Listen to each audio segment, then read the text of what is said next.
original, unique, outside the lines, one of a kind, deeply solo, are not exaggerations when describing the artistic entity that is Angela Carole Brown. A native of Los Angeles, she is a veteran of the Los Angeles music scene, and for over 2 decades she has performed as a vocalist and recording artist. She has recorded voiceovers, music cues, jingles, and CDs for herself and other artists, including Josh Groban's hit single, You Raise Me Up, on his Closure CD. She has done demo tests for South Park creators Matt Stone and Trey Parker. In 2004, she won a Best Rock Opera of the Year for Symphony of the Absurd with Orchestra Surreal, which we will definitely be talking about.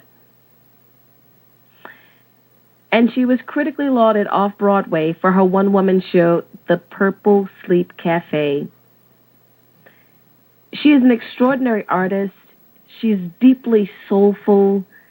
She's extremely beautiful. And that pales in comparisons to what is an absolute creative powerhouse of a person. We here on American Vernacular are so thrilled to welcome her to the program. It is my pleasure to have her here. Brothers and sisters, you know how we like to do it around here. Let's give a warm welcome to our guest today, Miss Angela Carole Brown.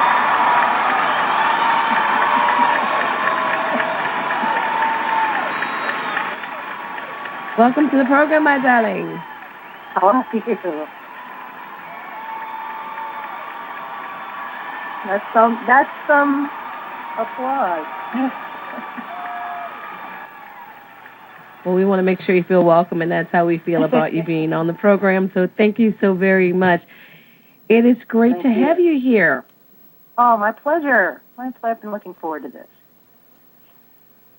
Well, not as much as I have. I have to tell you, I am so thrilled to have your new novel, The Assassination of Gabriel Champion. I have been talking about this book on my Facebook page, and those of you who follow me online are very aware that I'm telling you, if you don't have it, get it. It's really the thing you want late at night. So for all you insomniacs,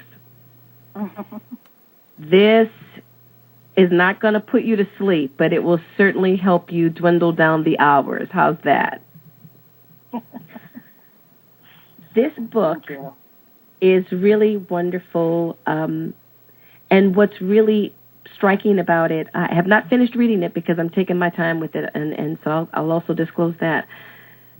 But so far, just in what I've read, you really start to understand the sacrifices the soul makes in deciding to be an artist. Yes.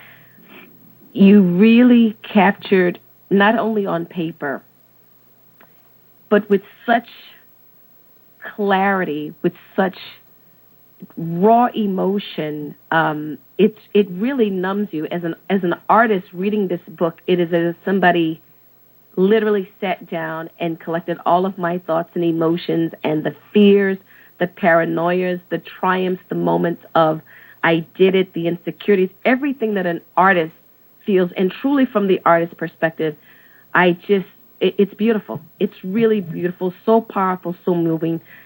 I have to ask you, what was the catalyst for such, just such an unbelievably, numbingly and brutally honest portrayal of what it means to choose to be an artist? That's a great question. I worked on this novel for nearly 20 years at the time that it finally got published, and it wasn't it wasn't working on it the entire 20 years. It was putting it away and bringing it back out and revisiting it and refining it as I grew, not only as an artist, but just as a person, as I matured and began to see the world, from that perspective. And it really began as a story of, what compels the artist, what makes you choose to take that road when it's clearly a higher calling, a very difficult path. They say you got to be crazy to follow it, and maybe they're right. But I think all higher callings require a little bit of crazy. And but eventually it began to evolve into a story of forgiveness, of really examining what it is to forgive. And I know you haven't finished the book yet, so I don't want to start talking about things you may not be aware of yet that are going to take place in the novel. But it's not going to stop me from reading it and having my own experience. So have at it, because I'm just telling you, it's midnight and spumoni with me in this book. So don't worry about that. I'll work it out.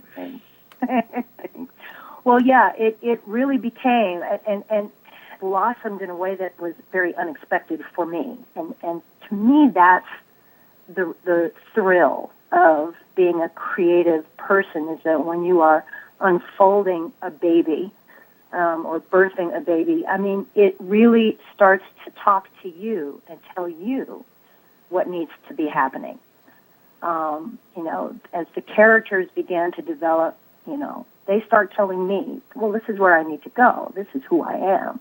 And if I'm any kind of artist at all, I'm going to be open and listening for those cues. And so quite out of my own deliberateness, this theme of forgiveness and what is forgivable, what can we forgive, began to sprout. It's the story of an artist's compulsion. It's the story of forgiveness. It's really just the story of the human condition. Not to sound cliche, but... Well, the thing about the book that I found so compelling is that where it could very easily become cliche, it takes such sharp turns. Oh. And that's unusual, because you're talking about, and as you know, we're talking about 482 pages of yes. evolution of these characters and their relationship to one another. And just in the first few pages of the book, for me, I can smell the city. I can hear the city. I can see the lines on her face. I can... It's just the way I can start to imagine the way this man would walk across the street to meet his friends as if he is the king of the neighborhood, and dealing with the realities of his circumstances as opposed to his vision of what he thought his life would be. And this is what I was experiencing as a reader of this. And so it was that type of clarity with which you have put these characters on paper and allowed them to evolve over this period. This is the experience that I, as a reader, am having with this book, and I cannot recommend it enough. As I said, I haven't gotten to the end, so I can't wait to get to page 482. And I look forward to it. But where I've already gotten in the book, even the first 25, 30 pages for me, it just left me exhilarated and numbed and angry and questioning. And I thought, how wonderful that a writer has the ability in this modern age, when everything is so cliche, to be so raw, so truthful, so intuitive about the human condition, and to put it on paper in such a beautiful way. I absolutely had to have you on the show. I'm thrilled that you're here, and that's what I would love to talk more about, is what drew you to those characters, and was this based on people you've actually met, or is this, some aspect of the world in the mind of the world of Angela Carole Brown? Sure, yes, sure, yeah. Some of the characters were inspired by people that had come through my life at some point. Some of them are purely invention. But even with what's purely invention, there's always the influence of everything that's traveled through your life at some point, and everyone that's traveled through your life tends to personally be attracted to the stories of damaged people who are damaged and broken in some way. For me, I see that as the key to understanding the human condition, is examining the broken soul. So I tend to go to those kind of dark places, and, there's humanity in them, and trying to find that and then communicate that, express it. That's the important part of this whole process for me. You also illuminate, and I think quite effectively, what leads to the breaking of those souls. Mm-hmm. It's not as if, okay, we show up and we're broken. I think you have a wonderful way of showing the evolution of what breaks a soul, of what compromises a life, of the choices that we make that allow our futures to become compromised. Right. So this is my interpretation of what you've put on paper, and I don't know if I'm hitting any of the marks that you were intending. Yes, but that's what I found. That's what I found so compelling about reading this. And to all of my listeners, if you have not picked up The Assassination of Gabriel Champion, a novel by Angela Carole Brown, you want to get this book. It's available on Amazon.com, all fine book outlets. You can get it for your Kindle. It is the type of storytelling that you don't realize still exists.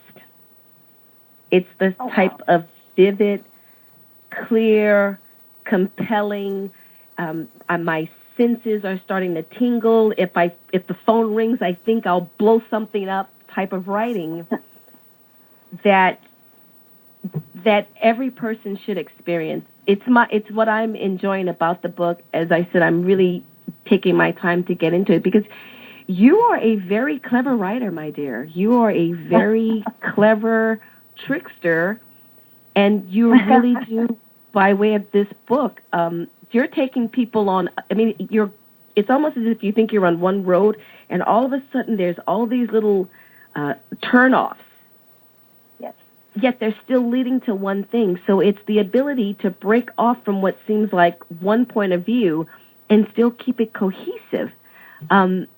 Kudos to your writing instructors, but also kudos to you, because I think that's what's so remarkable and what's so important about this book. You really take the time to let not only the characters themselves, but the experiences of the characters that have led them to where they are and the people that they have evolved into, you make it so accessible for the reader.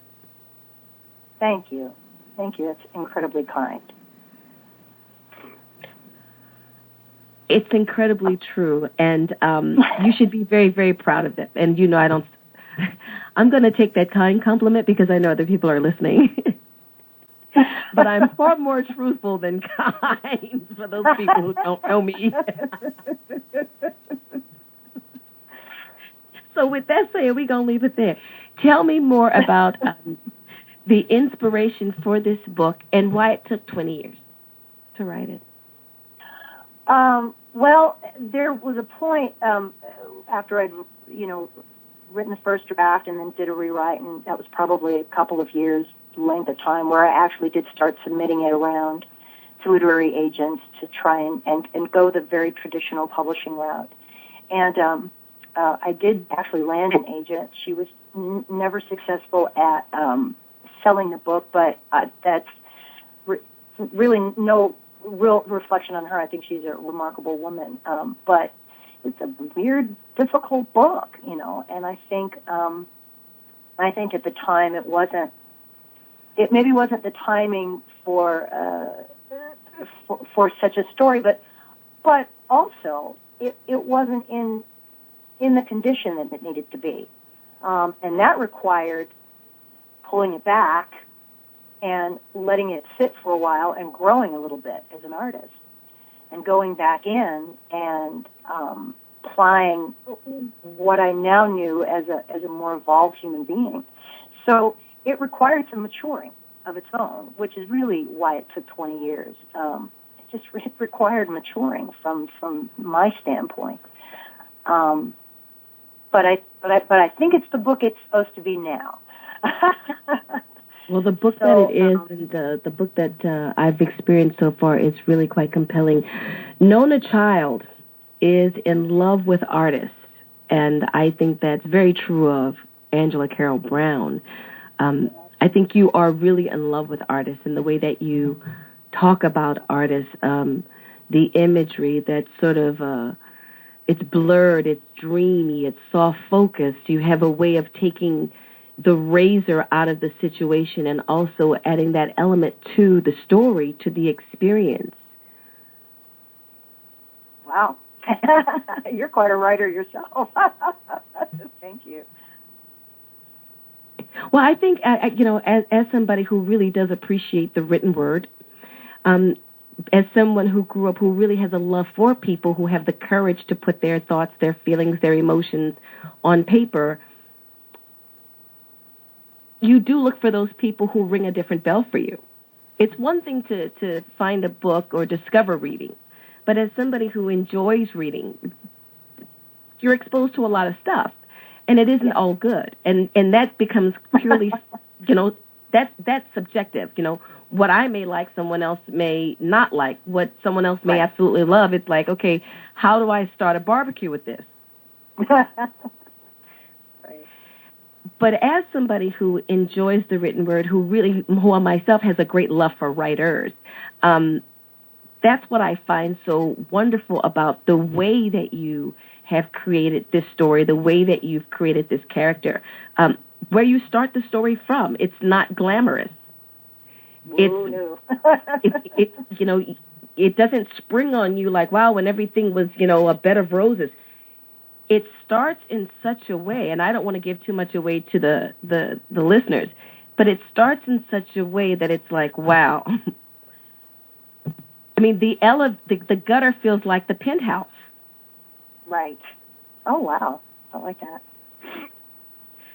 Yeah. And to find redemption from that place, from that despair, from that, and I'm still trying to, live the vision while having to live the reality. I mean, these people are not from my perspective, they're not out of touch with reality. They just have to try to negotiate a different way to address the reality that they're in.